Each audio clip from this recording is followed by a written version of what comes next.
কয়েকদিন ধরে টানা বৃষ্টিতে ভোগান্তিতে নগরবাসী। বিভিন্ন সড়কে জলাবদ্ধতায় সমস্যার সম্মুখীন হচ্ছেন এসব কর্মজীবী মানুষেরা। এবং আমরা এখন যুক্ত ছিলাম রাজধানীর নয়াপল্টন ঠিক বিএনপির কেন্দ্রীয় কার্যালয়ের সামনে থেকে। আমরা দেখেছিলাম গতকাল বিএনপির কেন্দ্রীয় কার্যালয়ের ভিতরে পানি প্রবেশ করতে, কিন্তু আজকেও কিছুটা কম হলেও এখনও কিন্তু ভোগান্তি মানুষের কমেনি, যেটা আমরা লক্ষ্য করছি। এবং যখন কোনো যানবাহন যাচ্ছেন, সে যানবাহন যাওয়ার পরে কিন্তু যে কৃত্রিম যে ঢেউ তৈরি হচ্ছে, সেটাও কিন্তু ভোগান্তিতে পড়তে হচ্ছে, যেটি আপনাদেরকে দেখানোর চেষ্টা করছিলাম। এবং আবহাওয়া অধিদপ্তর বলছিলেন আরও বেশ কিছুদিন এমন আবহাওয়া থাকতে পারে।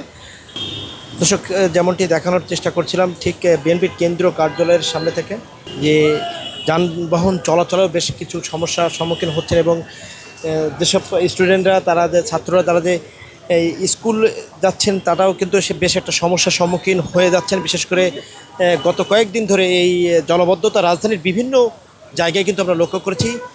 এবং ইঞ্জিন চালিত যেসব গাড়ি, তাদেরকেও কিন্তু আমরা লক্ষ্য করছি বিভিন্ন জায়গায় ইঞ্জিনের সমস্যার কারণে তারা কিন্তু গাড়ি থামিয়ে দিচ্ছেন।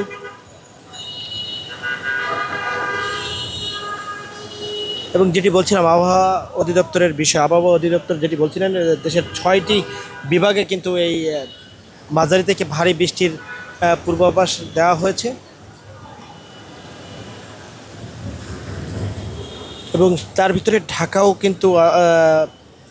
কিন্তু সতর্ক দেওয়া হয়েছে। এবং আরেকটি বিষয় যদি জানিয়ে রাখি, এখন কিন্তু কিছুটা পরিমাণে পূর্ব অঞ্চলে তথা সিলেট এবং চট্টগ্রামের দিকে বৃষ্টির প্রভাব কিছুটা কমেছে, তবে উত্তরবঙ্গে আজকে থেকে আবার কিছুটা ভারী বৃষ্টি হতে পারে, এমনটা কিন্তু জানিয়েছেন আবহাওয়া অধিদপ্তর।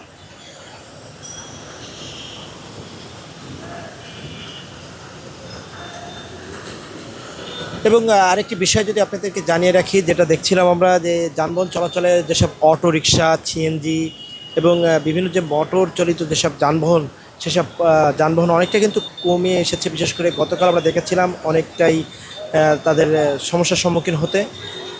বিশেষ করে তাদের সেই মোটরে পানি প্রবেশ করায় তারা কিন্তু সঠিকভাবে চলাচল করতে পারছিলেন না যানবাহনগুলো। এবং আজকে কিন্তু আমরা দেখছি অনেকটা পরিমাণে বেশি পায়ে চালিত রিকশা আমরা লক্ষ্য করছি।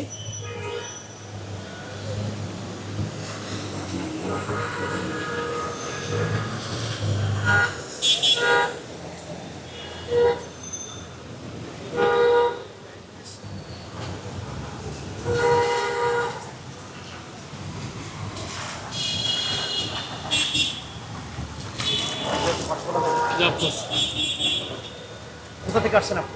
আমি আসছি কাকরাইল থেকে।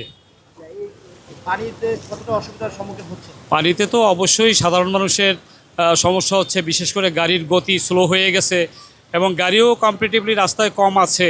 তারপরে আপনার রিক্সা কখনো কখনো পড়ে যাচ্ছে, যাত্রীদের অবর্ণনীয় দুর্ভোগ হচ্ছে। আমি আমার একটু ব্যক্তিগত কাজে আসছিলাম এনবিআর এর ওখানে, তো ওখান থেকে খিলগাঁও বাসায় যাচ্ছি। অনেকটা ইমার্জেন্সি ছিল। বিশেষ করে ইমার্জেন্সি না হলে তো সাধারণত লোকজন এখন ঘর থেকে বের হওয়ার কথা না। হ্যাঁ, তো সেক্ষেত্রে দুর্ভোগ তো সহ্য করতে হচ্ছেই, যেহেতু ন্যাচারাল ডিজাস্টার, তো এই ক্ষেত্রে কিছু বলার নাই।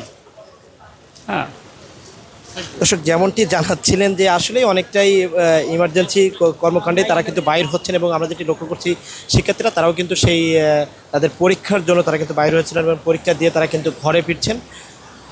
যদিও সেই ভোগান্তিটা তাদের কিন্তু লক্ষ্য করা যাচ্ছে। এবং যেটা বলছিলাম যে কৃত্রিম ঢেউ তৈরি হচ্ছে যে যানবাহন যাওয়ার পরে, সেটি কিন্তু আমরা লক্ষ্য করছি।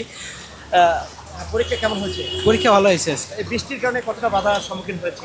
অনেকটা না, যাওয়ার সময় বৃষ্টি ছিল, আবার আসার সময় বৃষ্টি পেয়েছি, অনেক সমস্যার মধ্যে পড়েছি। যাওয়ার সময় হ্যাঁ ভিজে গেছিলাম, ছাতা আছে তারপরে পুরো ভিজে গেছিল একদম। তারপরে পরীক্ষাটা কিভাবে দিল? পরীক্ষা দিছি, ভালো হয়েছে, অনেক সুন্দর পরীক্ষা হয়েছে।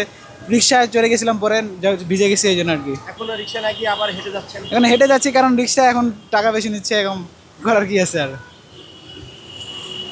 দর্শক, যেমনটি বলছিলাম যে রিক্সা অনেকটা পরিমাণে টাকা বেশি নিচ্ছে, যেটা আমিও বলছিলাম যে মোটর চালিত রিক্সাগুলো আসলে তাদের সেই মোটরটা কিছুটা পরিমাণে পানিতে ডুবে যাওয়ার কারণে তারা কিন্তু সেটি বাইর করছে না। ফলে পায়ে চালিত রিক্সাগুলো সেটি কিন্তু অধিক পরিমাণে ভাড়া চাচ্ছেন।